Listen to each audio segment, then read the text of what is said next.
હાય દર્શક મિત્રો, તમે જોઈ શકો છો આજે મારા બાળકો જમવા બેસે છે.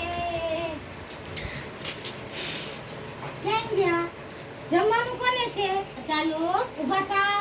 બે પગે કોણ ઊભું રહેશે ને પહેલા જમવા આપીશ. હાલો, આ મારો આકાશ છે, આ મારો કુશલો છે. કુશલા કેમ ઊભું થાન બેટા? ઊભો થા તો મારી દીકરા. જો જો ને સ્માઈલ આવશે એટલે છાસની ભાતાની. ઓહો રીછી તમે આવો બેટા. નહીં જમવાના ટાઈમે નહીં હેરાન કરું.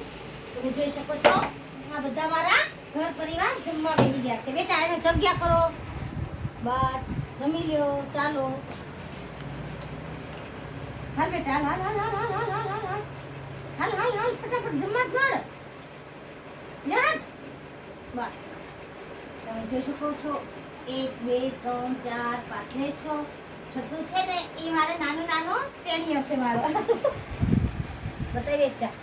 બસ આ મારો પગ છે. એટલે આ લોકોને સાંજે મારે ભાત અને છાશ, અમૂલની છાશ લાવવાની છે 1 લીટરની. 1 લીટર છાશ, 1 કિલો ભાત અને 250 ગ્રામ બટાકા.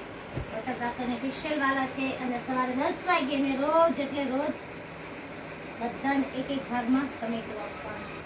અથવા કોથમરી, કારેલા, જો પણ કાચું વેજીટેબલ હોય એ બધું એને ખાવા જોઈએ છે. તો તમે મારા ડોગ કમેન્ટમાં જરૂર કહેજો મારા ડોગ કેવા લાગે છે તમને. આવજો.